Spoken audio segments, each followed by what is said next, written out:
Hey everyone, welcome back to the video. So today I will be explaining fractions with decimals. So what is fractions with decimals? So this is 5.2 part 5 and fractions with decimals. So fractions with decimals mean that first you have to convert the decimal or decimal numbers into whole numbers and then we can divide it. So here if we have 1.3 divided by 2.4, so first we will remove this decimal, then we will divide. So here multiply by 10 and here also multiply by 10. So this will be 13 divided by 24. So this cannot be 13 or 24 is not divisible by each other, so 13 divided by 24 will stay like this. Then if we have 36 divided by 0.12, so what we will do, multiply 0.12 with 100 and this also by 100 and it will be 3600 divided by 12, which will be 300. Another example is if we have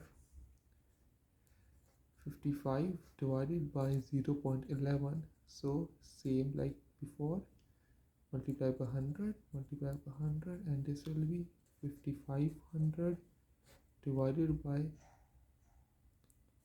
11 and this will be 55 and it will be 500.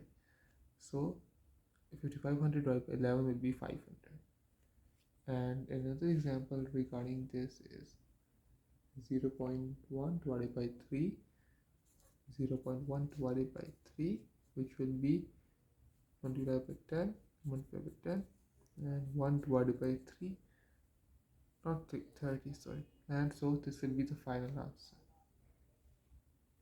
So another example for dividing fractions with decimals is, here we will write 36 divided by 1.5 and this will be multiplied by 10 multiplied by 10, that will be 360 divided by 15 and this will be the final answer. Or if you want to simplify, it will be divided by 5 divided by 5, this will be 72 divided by 3 and even further it will be 1 and 24. So the answer will be 24. So this is how we will be solving fractions with decimals. And so guys, if you like this video, don't forget to subscribe, like this video and share it with your friends, and see you in the next video. Bye.